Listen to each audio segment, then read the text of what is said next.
ابراہیم علیہ السلام راغے چراغے تپوسیو کد اسماعیل علیہ السلام وی دے کور دے چی دروازے والا نو بی بی والا آواز ورکوی سوکے وی دا یو میل مراغلیم خاون دے سشو وی خاون متلی دخکار لا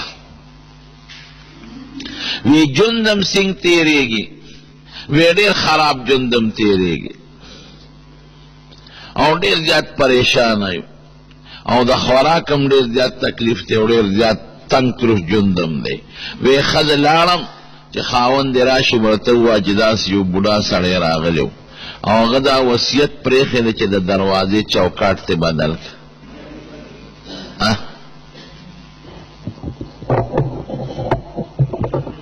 چی دا دروازے چوکاٹ تے بدل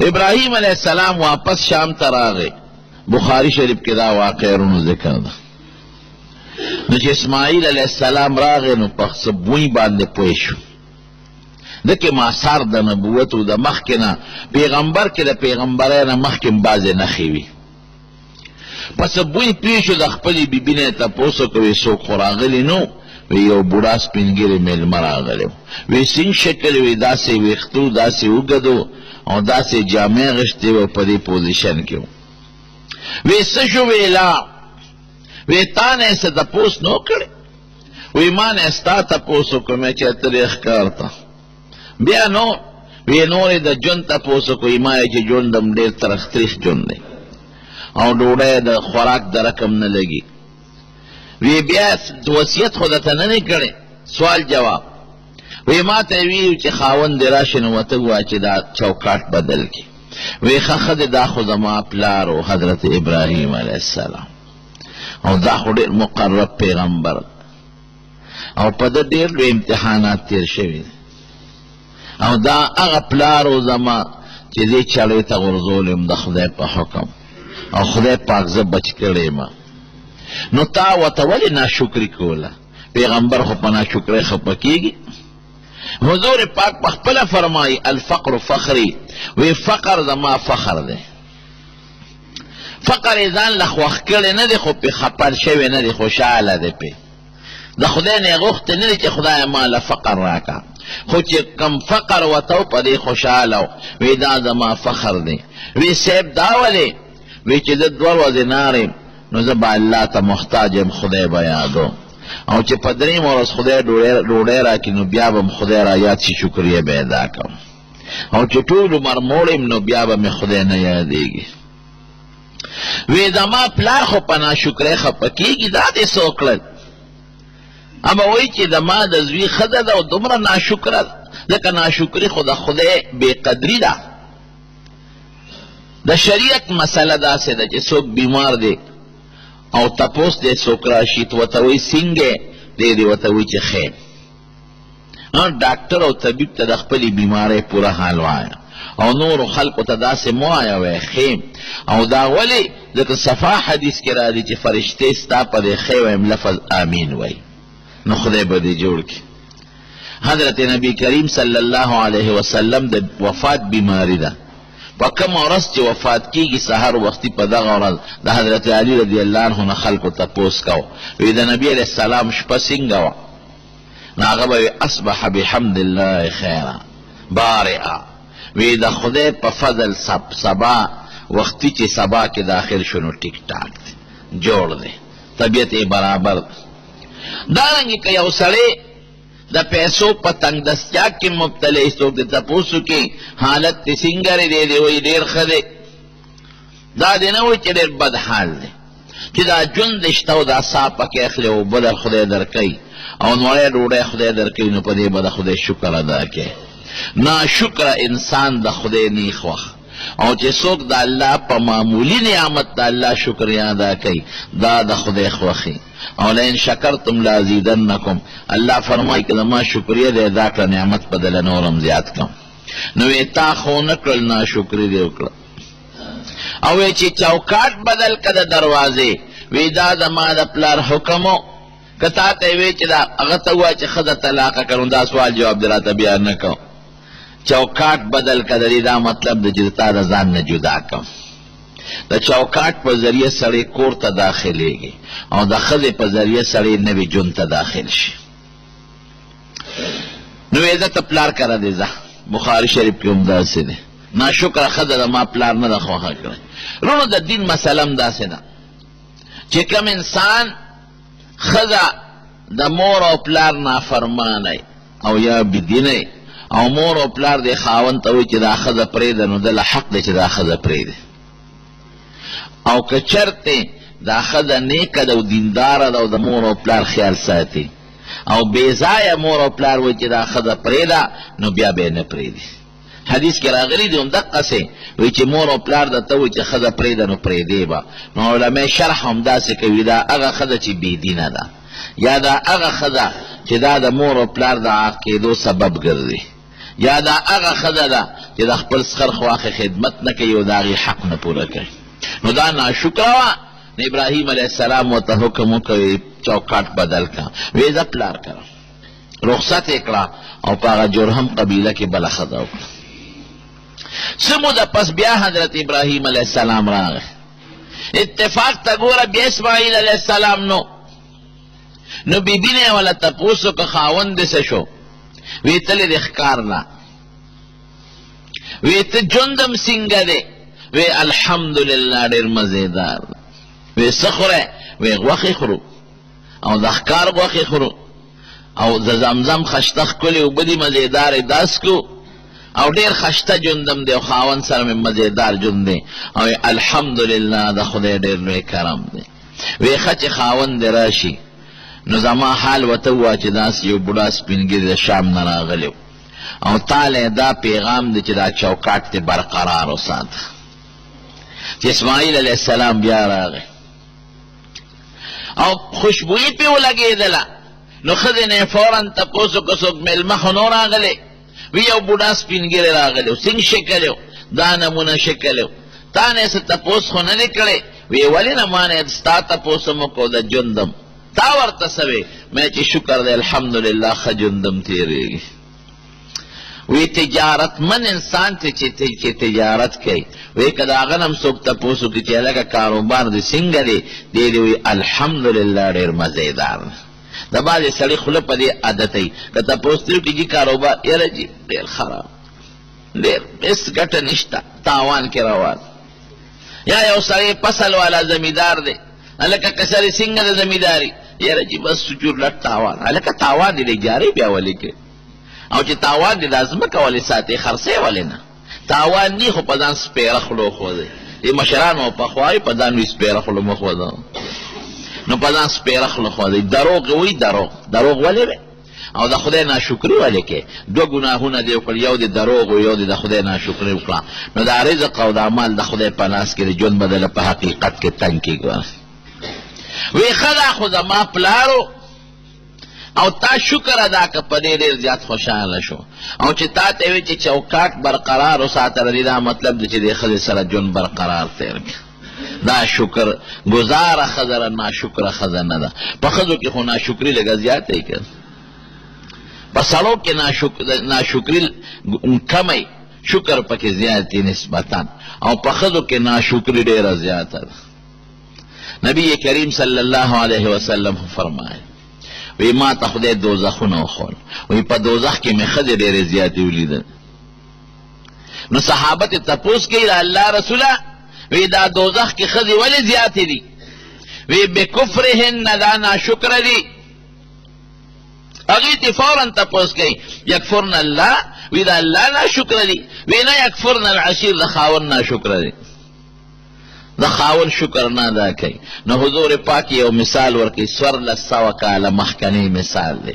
وی لو احسنت الی احداهن الدهر، وی که ټول عمر ښځې سره سړی ښه سلوک کوي، ډوډۍ م وله راوړي، جامه م راوړي او پیزار م راوړي، میوې م راوړي، ډاکټر ځای بوځي، دارو درمل هر څه وله کوي ټول عمر. دا لویه مبالغه ده، ځکه ټوله زمانه خو نه د ښځې ژوند شته او نه د سړي شته. یعنی همیشه ورسره دې ښه سلوک کوي. او ثم رأت منک شیئا، وی دومره غلطي د نه صحیح کړه. دا تنوین د تقلیل د پوټې نه غوندې غلطي چې ته د نه صحیح کړه، نو دا به څه وایي؟ وی ما رأیت منک خیرا قط، ای سړیه تا نه خو ما په ژوند کې چېرته خیر نه دی لیدلی. سړی وایي چې اوس ښه مضبوط غوټن کوتک کړی او د دې د املا وی چې دا جامې د پلار د کور وي دا خیر نه دی. دا ډوډۍ چې سهار او ماښام ډکېږي دا کم ځای نه راغلی دی او دا د خشته کور کې چې اوسېږي دا د چا جوړ کړی دی؟ دا ناشکره دی. رسول الله مبارک فرمایي وی لا تحقرن جارة لجارتها شیئا ولو فرس نشات. وی یو گاونډی به د گاونډی تحفې ته او ډالۍ ته په سپک نظر نه ګوري. اگر که وي د ګډې چیلې د خپې غوښه ولې نه د سوې را لاندې غوښه. نو د طالبانو ته ویم ګوره نبي علیه السلام د گاونډی خبره کوي د سړي نه کوي. معلومیږي دا چې دا ناشکري والا صفت په ښځو کې زیات دی. نو ښځه به ناشکري نه کوي نه د خدای او نه د بنده او نه د خاوند. نو دا شکر گزاره وه. نو وی ما ته ووایي چې چوکاټ برقرار وساته. مطلب دا چې دا ښځه هم دغه ځان سره وساته. د هغې ښځې نه وله خدای بچي ورکړل. نو یو ځل بیا حضرت ابراهیم علیه السلام راغی.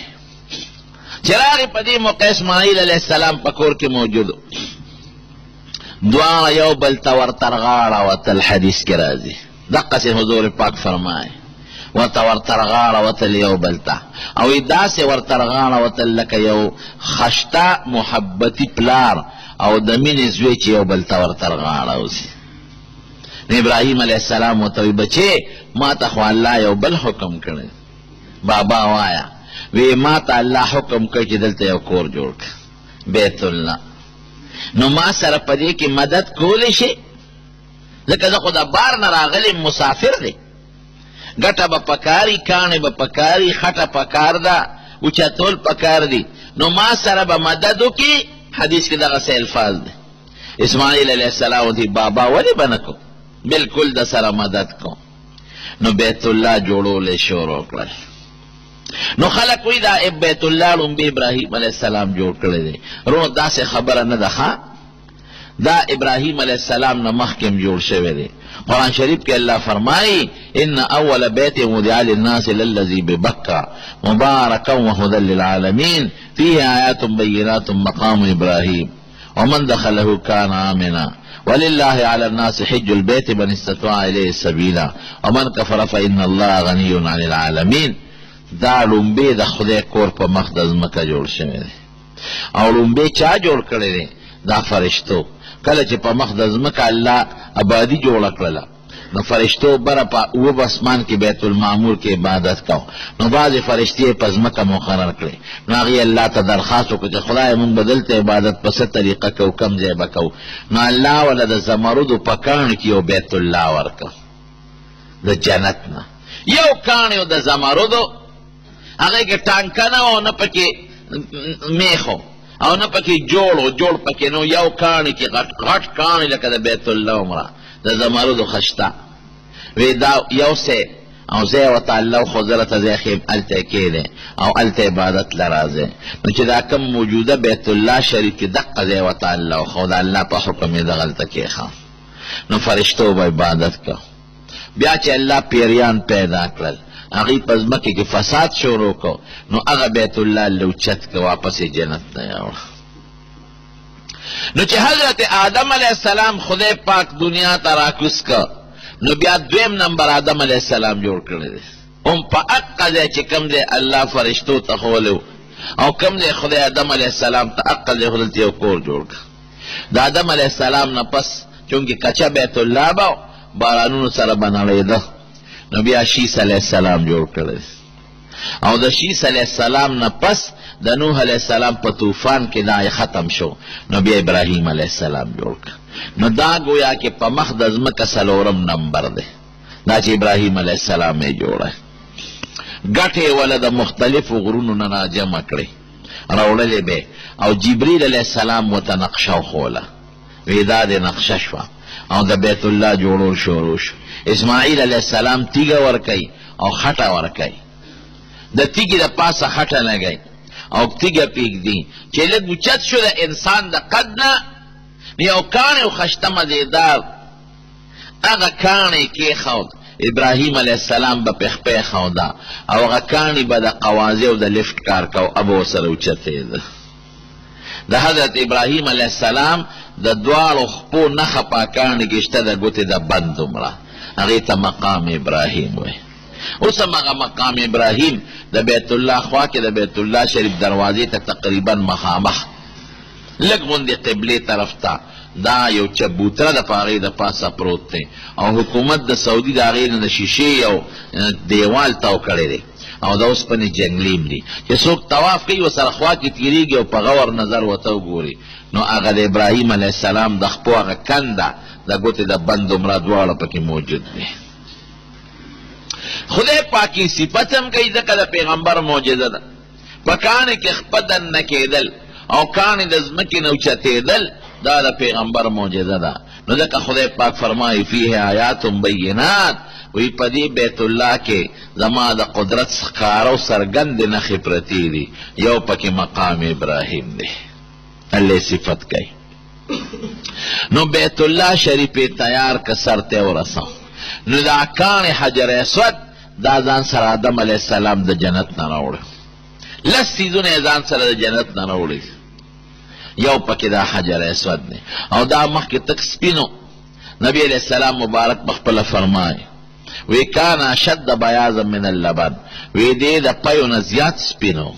سودته خطایا بنی آدم وی د بنی آدم گناهونو تور کړی وی. گناه ځان ته داسې راکاږي لکه مقناطیس چې ځان ته اوسپنه راکاږي.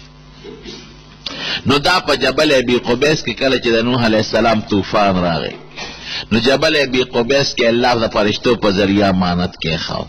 نو ابراهیم علیه السلام ته د جبریل علیه السلام په واسطه الله فرمایل چې ورشه جبل ابي قبیس کې یو کاڼی پروت دی. وی صاحب دا کاڼی الله وی دا کاڼی کوم ځای پروت دی؟ الله ته الله کوم ځای پروت دی؟ وی ته وروخېږه نو زه دله انتظام کوم. نو چې وروخت وی الله ځای راته وښه چې کاڼی راوالم. وی اواز ورته وکړه پخپله به درته راوغورځېږي. نو آواز یې ورته وکړه نو کاڼی ورته راوغورځېد. د انسان د سر عمره په هغه وخت کې نو هغه یې راوړه او الله ورته ځای وښوی دې ګوټ کې دومره فاصله باندې کېده نو د ځمکې نه 4 فوټه یو 4-3 انچه اوچت دی په هغه ځای کې ولګه. وی چې څوک طواف کوي دی نښه شوره دې نه به شروع کوي. نو اوس هم چې څوک طواف کوي نو د حجر اسود نه شروع کوي. ښکلی به حدیث پاک کې راځي الحجر الاسود یمین الله فی الارض. وی حجر اسود په مخ د ځمکه داسې دی لکه د الله ښی لاس چې وي. د الله زمون په شان لاسونه نشته، خدای د جسم نه پاک دی. خو دا په تعظیم کې لکه یو انسان د یو مشر لاس ښکلی او د مشر لاس اوچت کې سترګو پورې ولګئ او شونډې پکې دي دقه رنګې د حجر اسود باندې شونډې کېښودل دا تصور کوه لکه چې د الله لاس مې ښکل کړی یا د الله په مبارک لاس باندې مې خپلې شونډې لګولې دي. نو زه اکثر ملګرو ته وایم چې دا حج له عمرې له لاړ شي زه یم کمې شونډې چې دې په بیت الله ولګولې نو مهرباني وکړه په دې کې بیا نسوار هم مه اچوه، په دې کې سګرټ هم مه ورکوه. کوشش کوه چې دروغ هم پې نه وي او غیبت هم پې نه کړې او کنځل هم پې نه کړې او ګناه هم پې نه کړې. ځکه خدا د خدای لاس نه دی خو په تعظیم کې داسې دی لکه د الله د لاس. خدای په خپله نبی علیہ السلام فرمایي نو بیا په دې ژبه دروغ هم مه وایه، په دې غیبت هم مه کوه، په دې کنځل هم مه کوه او کوشش کوه چې په دې کې سګرټ دا ګنده شی مروانه شي.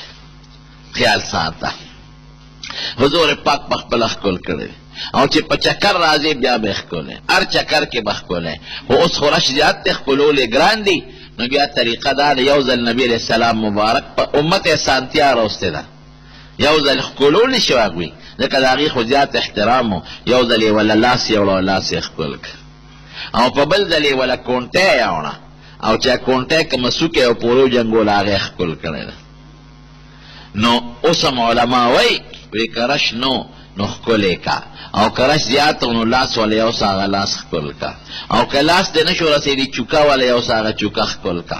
خو که داسې هم نشوه کېدی نو د لرې ځای نه خلک چې یو مشر ته نشي رسېدی د لرې ځای نه ورته لاس اوچت کړي که نه یا په سینه ورته لاس کېږي یا لاس اوچت کړي د لرې ځای نه ورته لاس اوچت کا او داسې فرض که لکه چې تا په حجر اسود باندې ښودي او بیا ښکل کا او تعظیما ورته ده ووایه چې بسم الله الله اکبر د خدای په نوم که ښکلی او که د لرې ځای نه لاس اوچتی نو بسم الله به وایې او الله ډېر لوی دی ولله الحمد. خدای له ډېره لویه ثنا ده چې دې کاڼي له لویه رتبه ورکړه او زه یې ورته راوستم. نو د دې استلام او د دې ښکلول یا استقبال حضرت عبدالله ابن عمر رضی الله عنه به دا هر چکر کې ښکلو. نو ډېر زیات ټیل به نو چا ورته وي دومره ازدحام او ټیل کې دا حجر اسود ولې ښکلی؟ تا تم ضرر دی او خلقو تم ضرر دی. وی قسم دی که حضور پاک مې نو لیده چې هغه ښکل کړی دی نو ما به نه وي ښکل کړی. نو که دا اوس ټیل یې او که ټیل نه خو زه به یې خامخا ښکلوم، ځکه ما د دواړو جهانو مبارک سردار لیدلی دی چې خپلې مبارکې شونډې په حجر اسود یې ښودې. نو تاسو یې له دې نه برکت معلوم کړئ نه چې حضور پاک شونډې مبارکې څونه قیمتي دي او څونه د برکت دي، هغې په خپلې مبارکې شونډې لګولې دي. نو معلومیږي دا چې دا کاڼې مبارک ډېر قیمتي دی. یو حدیث پاک کې راځي یو ځل حضرت عمر فاروق رضی الله عنه ورته مخامخ ودرېد حجر اسود ته.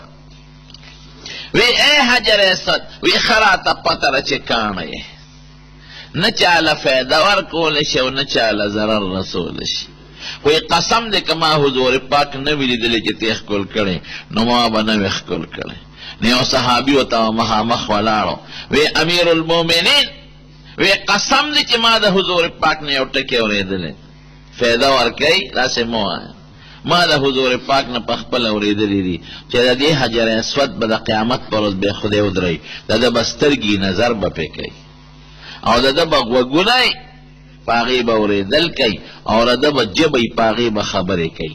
او دا حجر اسود چې چا په صحیح طریقه د شریعت مطابق د دې استلام کړی، ښکلا یې کړې ده یا لاس یې اوچت کړی دی، نو د قیامت پر ورځ د خدای په دربار کې به هغه له ګوی کوي. نو دا فایده شوه که نه شوه؟